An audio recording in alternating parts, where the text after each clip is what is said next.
Welcome to Top to Bottom Male Romance Podcast, where we celebrate all things male romance. I am Jessica. And I'm Markie. And this is our August bottom episode. We are super stoked because we're going to be talking about Ravensong that we've been waiting for a long time from TJ Klune. Yes. And just before we jump into our discussion, as per usual, I want to bring up that we do have reader discussion groups. We have a Facebook group and a Goodreads group where you can jump in and talk about our bottom picks, any cool books that you've run across, series recommendations for future picks, anything related to male romance, feel free to jump in. Of course, we do also have a Patreon. Our patrons get inside scoops as far as which authors we're going to be having on the show when we get that information, and they can also submit author questions. So definitely make sure you go check it out. Oh, and also, too, if you have not rated us on whatever it is you listen to us on, whether that's iTunes, Stitcher, Spotify, or anything else, make sure you jump on there and do that so other people can find us, too. Indeed. Any other preambles before we get started? No.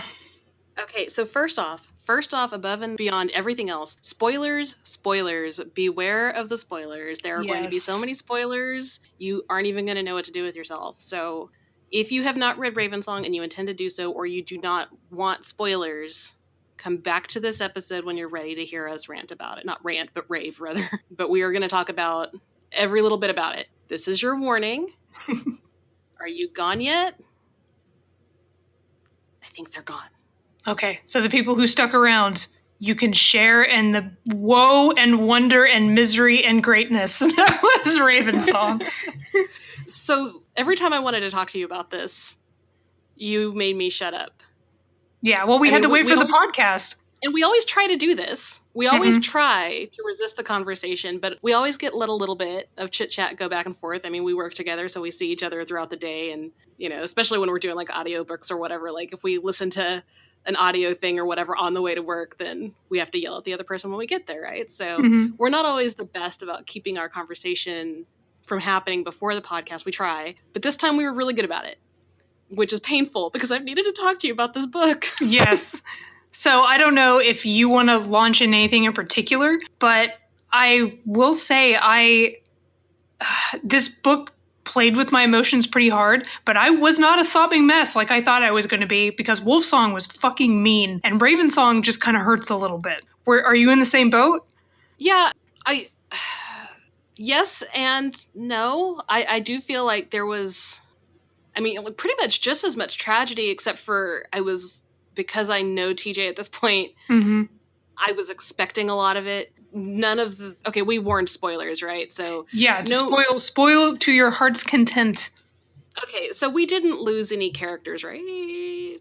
None of our characters. Yeah, no major characters. We lost no pack members, and like to me, that's a huge deal. Like that's the kind of crap that would make me lose it. You know, when Ox's mom and Thomas happened in Wolfsong, that tore me completely apart. That is what ruined me. And you're a liar because you texted me saying that you were crying like a bitch. Dude, there was one instance where when Gordo was referencing when Carter was a baby and how he like hugged him and Carter was playing with his hair and he was like, I'll always protect you. And then when they were together and he hugged him and he was like, had that flashback of like, I'll always protect you kind of thing. That was too much for me. Like it was that moment that like just made my heart crack a little bit because again, spoiler, Carter with the disease or the like infection thing. So he's like losing himself. And so, you know, there's nothing that Gordo could do to stop it. So he's losing, both Carter and Mark are both infected. So they, you know, he's losing both of them. And Carter was somebody who he had vowed to protect. So when he had that flashback of that, it just like, I got all teary-eyed and was like, okay, here it is. Here's the tears that were going to happen. Like I knew eventually the book would get there, but it was that just little kick in the heart that was just too much for me to bear. And that's when I texted you, I was like, okay, cool, crying like a bitch. I would have completely lost my shit at the part where when Gordo transferred his Raven onto Mark. I would have lost my shit there, but I was not like, a lot of times I like to try to read these books when I'm by myself because I can just let my emotions do what they're going to do. Right. But I was not alone in the house. There were people around me. So kind of like, kept myself in check, but that is where I would have completely fallen apart. And I can guarantee you that when I go back and listen to Kurt do the narration on this, I will lose my shit at that part. This might be the magical thing because Wolfsong made me bawl, and I listened to it. I didn't read it. Kurt read me that book, and I could not handle it. So this very much could be like my brain muted it. And so it didn't hurt as bad. But if I hear Kurt doing it, I might be a little bit more prone to fucking crying because there might be something to that, because I don't as I remember being heartbroken when I read Wolfsong the first time, I cried when I was listening to it on my damn way to work. But so yeah, I mean it was no less emotional, but like man, dude, I'm gonna text Kurt when we're done recording this and be like, okay, 1, when does this come out? And 2, when can you come on the podcast? Because we need to talk.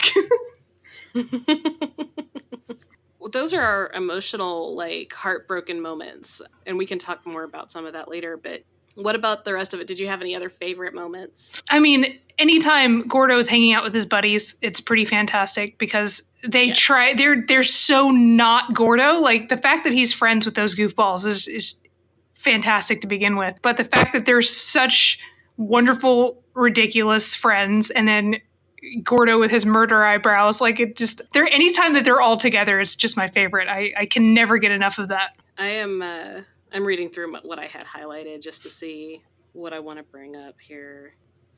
God, this book was great. Just reading my highlights. Let's see. God, I highlighted a lot in this book. Oh, Jesus. Okay, we're going to talk about all this.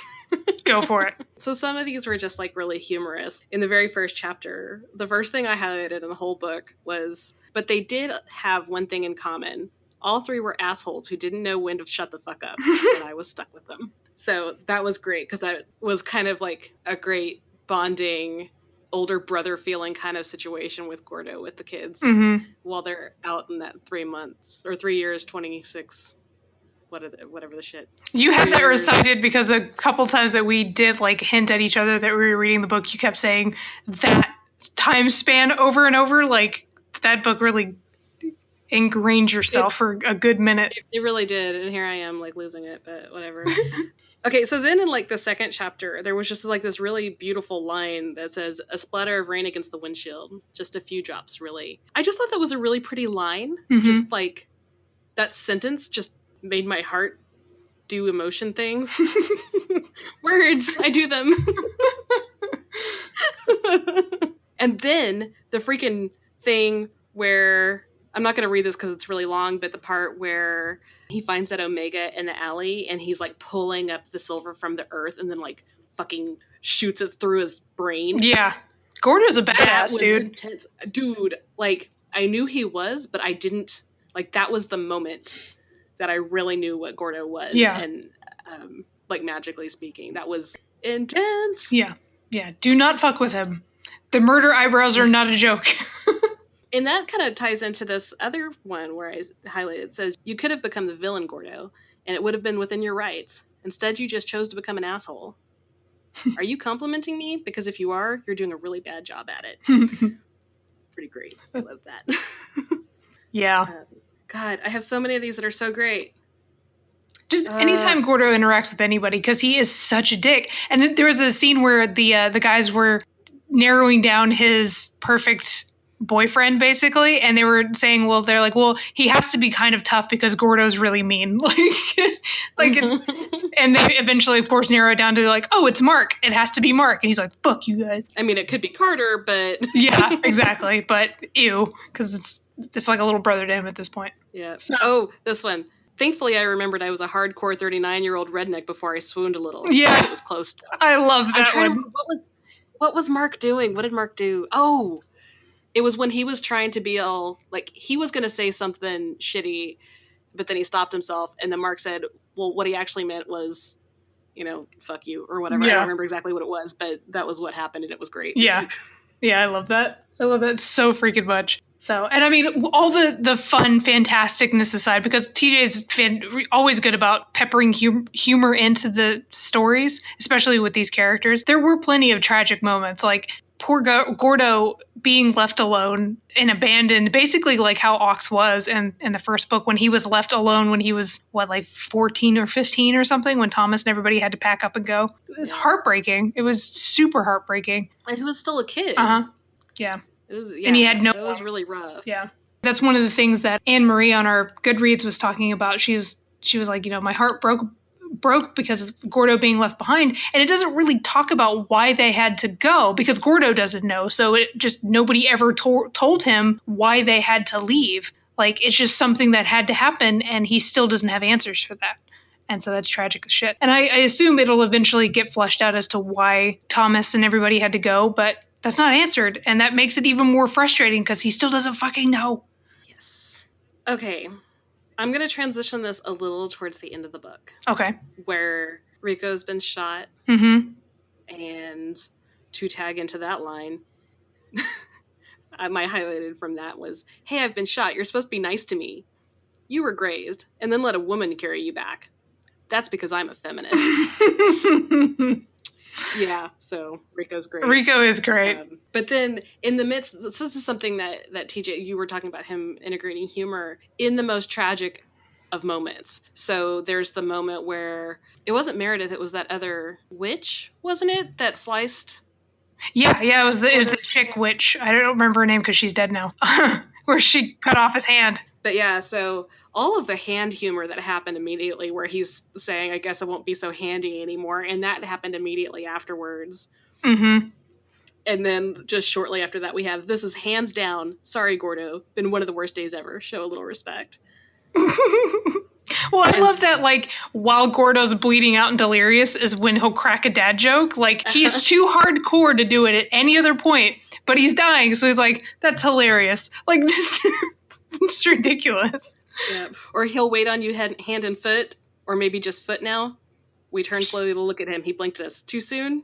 He nodded. Yeah, too soon. Sorry, Gordo. And that was Joe. Joe, who was supposed to be like the alpha of all, Mr. Serious, but he's still under all of that pine cones and candy canes and epic and awesome. Mm-hmm. Oh, in the dirt and leaves and rain. Yes, I love that. Yeah, it matched him very perfect. Yeah. Speaking of the hands thing, another thing that Anne-Marie had brought up is she was wondering if that's going to be an inconvenience later, because she was talking about how she referenced, what's the dude's name from The Walking Dead? Rick? The character Rick, but the guy who wrote it. Whatever. Robert Kirkman? Yes. How he apparently multiple times, on multiple occasions, said that he regretted cutting off Rick's hand because it was it limited his character so much. So she was like, I wonder if that's going to be a thing for TJ because, that could complicate things later. But so it's a good point. I mean, she was like, he could have just gone with a couple fingers instead of a whole hand, but it's a whole hand. Like, that's a thing. But I mean, it's brought up when he's wielding his magic that he feels like his hand's still there and like the whole vines extending down his arm and stuff. And I was like fucking waiting for the vines to like come out of his skin and form a hand. I was like, do it! Like, I just wanted that to be a thing so bad. So it might. Gordo was not Groot. Oh, well, I know, but wouldn't that be, like, rad as hell? It's like if he, like, the vines formed into a hand and they're blooming into roses and he's just this epic, badass thing. When it comes right down to it, super epic major spoiler, Robert Livingstone is still alive and about to make a big power play. So Gordo is not done. Gordo will still have to exert his power, and who knows, that shit probably could still happen. Yeah, it very well could. And he talked about how his hand, with the hand being gone, it felt like his magic was untamed or a little bit more raw and harder to direct. Yeah. So it might be one of those things that because that was cut off, it kind of popped a filter off for him. So it might be able to tap further into magic that he didn't know he could do because he doesn't have that limitation or something. Who knows? So I don't know. It's when it happened, my knee-jerk reaction is like, well, they could get it back on, right? Like, I can't believe that he went the route that he did with his, like, deciding to chop off his fucking hand. Like that's going to be so epic. Yeah, it did kind of have the same effect of me as Dumbledore dying in Harry Potter, because I was late to the party and didn't think that he died until the last book, and I'm like reading it when that happens and assuming it's like, oh well, no, it can't happen now because he dies in the next book, so this is fine. He's not actually dead. Yeah, so I kind of had that similar kind of like, oh well, this isn't like, I mean, he needs his hand, so they can't get rid of that.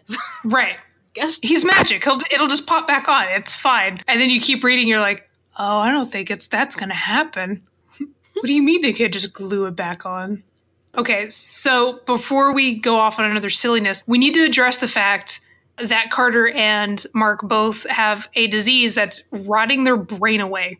So here's the thing. At least Carter has plot armor. You think so? Well, I know so. Well, and we'll talk about that in just a second, because I want to kind of tie off my conversation about Mark and Gordo with one more thing I highlighted, which was at the end that was so sweet and like made my heart be gooey. It says, he softened and it felt green. I'll be your hands and I'll be your sanity.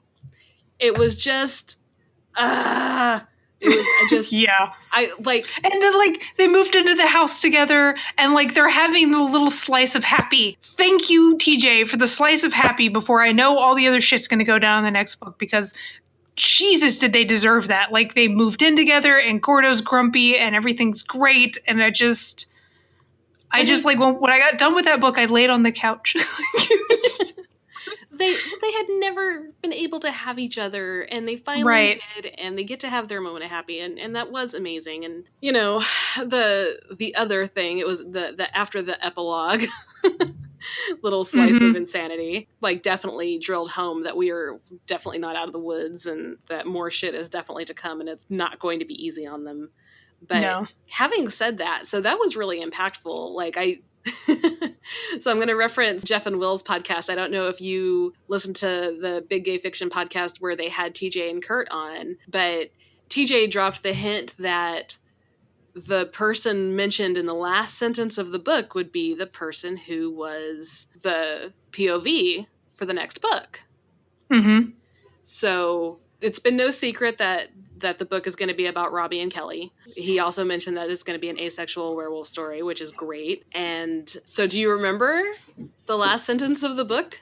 Who was talking? Yeah, well, I know it's going to be Robbie. Robbie's going to be the point of view for the next book. Well, how did you know that without knowing that?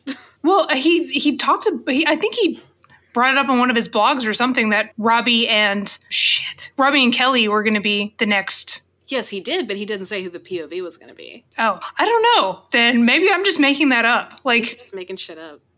Maybe. I knew it was Robbie, but I think I based that off of nothing other than conjecture. So I don't know. And Robbie actually, he grew a lot. He did. He's changed quite a bit. Well, maybe not necessarily changed, but really kind of come into his own, just with his adorable, useless hipster glasses and his you know, awkward, adorable charm. I'm actually pretty excited and actually kind of pissed off that Michelle's about to go and like completely fuck with him and try to get him to turn against his pack. Right. You know that there's got to be at least semi-effective if we're about to have a whole book on this. Yeah, holy crap. I adore Robbie, and I adore the fact that Gordo brought up on several occasions how much he hates those classes. Like, and instead of him like being like woo and taking them off and cowing to that, he's just like whatever. He just grins all adorable. Yeah, like. It's just I love it to death. But I digress. The disease, Jess. We have to talk about this because I was really upset when this shit happened because like you knew it was going that direction. Like it's brought up, and then of course fucking Mark gets bit, and I'm like, cool. Like this is, I hate this book. Like immediately was so torn up about it. And I was so convinced that Mark was going to either degrade all the way or like when they pulled him back out, like when he was like open the door and like accept being an Omega and Gordo had to go basically reach in and bring him back out to the surface. I was worried that him doing that would fracture his memories and he wasn't going to remember who Gordo was. Like that's what I was so fucking convinced was going to happen. I wasn't convinced that was going to happen because I had hope that TJ wasn't going to completely ruin my entire life and rip my heart out of my chest so I could see it while it was still beating. Yeah, well, that's what I thought was going to happen, because the scene where he was was talking to him and he could see past Mark like getting like dragged down into the earth by the hands. It was younger Mark, right?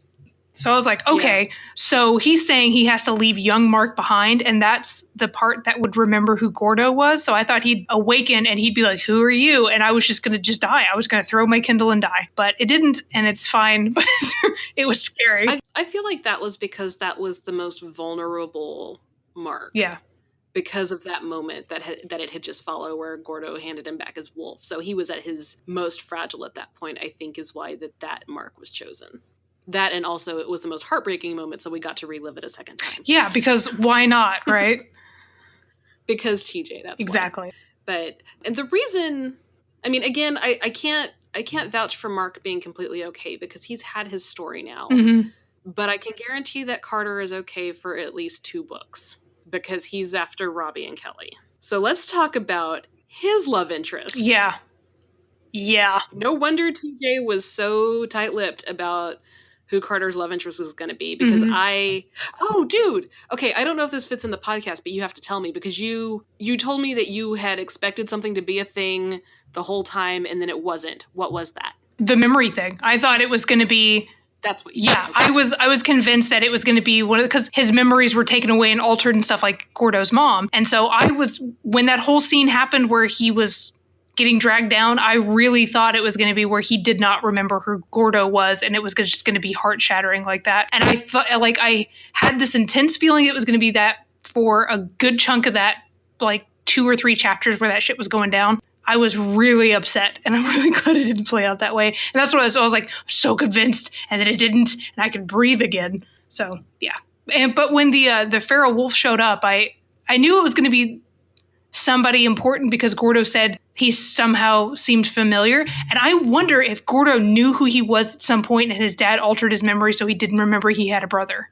That's definitely... I mean, the way they explained it away, maybe not so much, maybe. Hard to tell, because it seems like...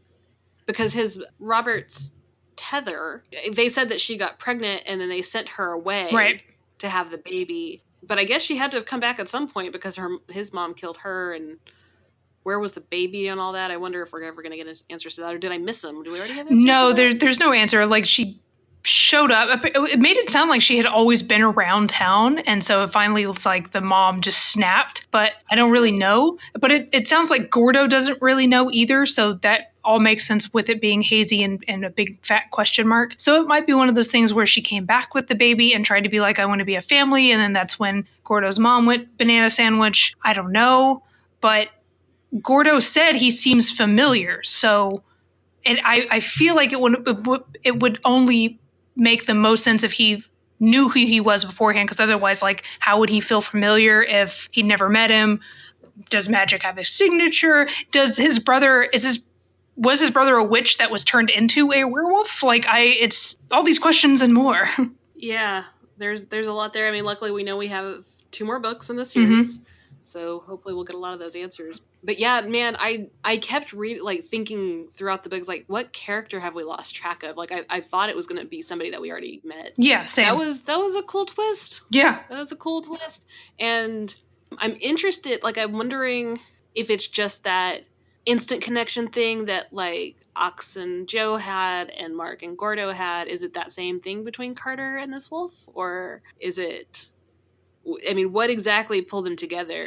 Well, I mean, that seems like, I mean, that's the kind of mystical moon magic that happens here anyways, that they have that tie. Right.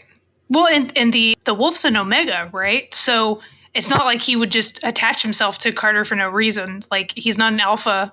Carter's not an alpha or anything. And if the wolf is an omega, then he can't really have too much of an ulterior motive because he doesn't have that capability, in my opinion. Oh, and I don't think he did. I was just wondering if there was, like, something about Carter, but just, like, thinking about how Mark was immediately attached to Gordo and how Joe was immediately attached to Ox. It makes sense that it's just the mystical moon magic stuff. Right. And speaking of mystical moon magic, we didn't talk about Jessie. What about Jessie?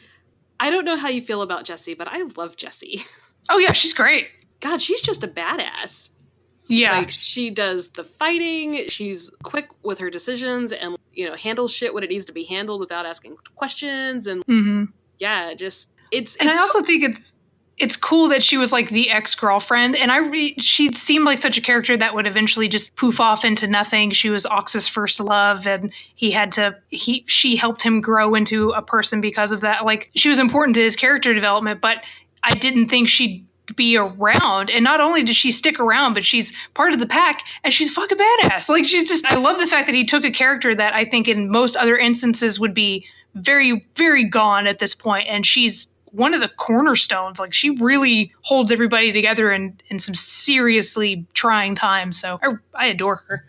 Yeah, between her and Elizabeth, man, TJ does female characters really well. I've read that he's been not so happy with how some of his earlier female characters turned out to be, at least early on, but then as the series would progress, they'd get better. But a lot of stuff in this genre, either female characters are completely missing, or they'll end up being like the most toxic pieces of shit, or they're just, you know, very two-dimensional. And, you know, definitely not all. I mean, there's a lot of really fantastic authors that don't do that, but it's just something that's really prevalent in the genre itself. But like, all of these female characters, I mean, even like Michelle and Meredith were, you know, even evil as they were, like, have their strength, right? And they had their convictions that they stick to and in their depth. And I agree. And we touched on this before in the male romance genre in particular. Females are usually villainized because they're like the ex-wife, ex-girlfriend, or the character who died a long time ago. Like, they're not prevalent, and they're very much tossed aside. And which is crazy because a lot of the male romance authors are female, so you'd think that they would have strong characters that were female, but that's not the case. So I don't know. There's probably something to that, but we're not psychologists, so. I mean, I could take some guesses, but I don't want to like minimize the situation. Yeah. So, all of the spoilers.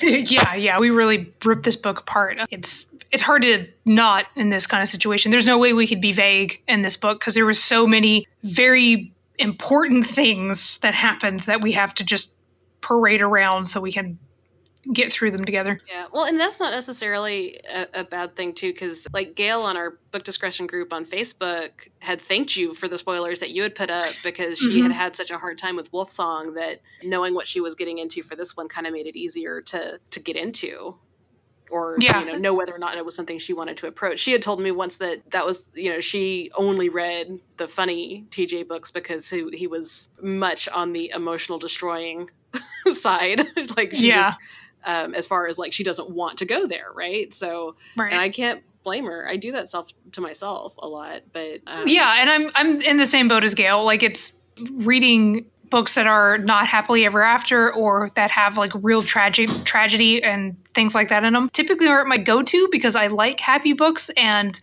especially if they're written beautifully and capturing like TJ's, they will destroy me in the best ways. I mean, clearly I won't completely stay away from them because I'm reading the Green Creek series.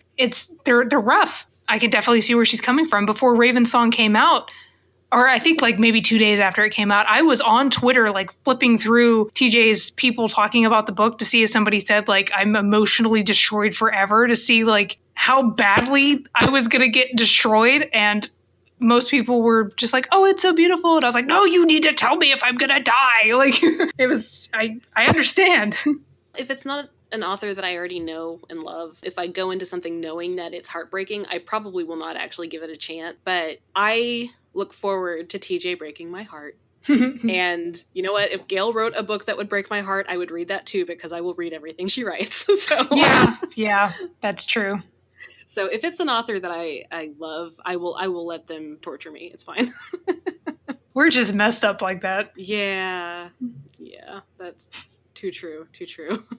Oh, did you see that? Oh, you haven't read How to Be a Normal Person yet, but you should. And he announced a date for How to Be a Movie Star, which is the sequel, which he said he would never do for that book. Let me double check the date on that, because that's extremely exciting to me, because I loved How to Be a Normal Person. February. So it'll be here before we know it. So I'm very excited about that. So that'll be exciting. We might have to do that one for that month. I'm not opposed. I will probably read how to be a normal person before it comes to that point. So, dude, when you are in the middle of like a dark patch with your books, if you've read something heavy and need a good palate cleanser, I super recommend that. Nice. It's just fucking delightful. Fair enough. Well, is there any other things we wanted to discuss about Ravensong? Oh, probably, but we've already got a good half-hour podcast here out of us just rambling. We don't usually get that without an interview. Yeah, true. I do apologize to everybody. That was incredibly rambly and very ordered or structured. But this is just kind of what our normal conversations would be like if we had both read the same book and then finally came together with it. This is the kind of random, ridiculous bullshit that you would hear at a lunch with the two of us. So hope you enjoyed. Okay, well, I guess... Oh, can we tell them who we have for next month? I'd like to make sure that the edit comes okay. So we can tease that we have a cool, awesome interview. Mm-hmm. I don't know why so many amazing authors are being so cool with us and letting us talk to them, because I am just... Yeah, every time that we send out an email asking if they're available and they chime back with like, yeah, what day is good for you? I'm like, sure. What day is good for you? We will move heaven and earth. Yeah. Midnight? Sure, fuck it. I don't have to go to work tomorrow. It's fine.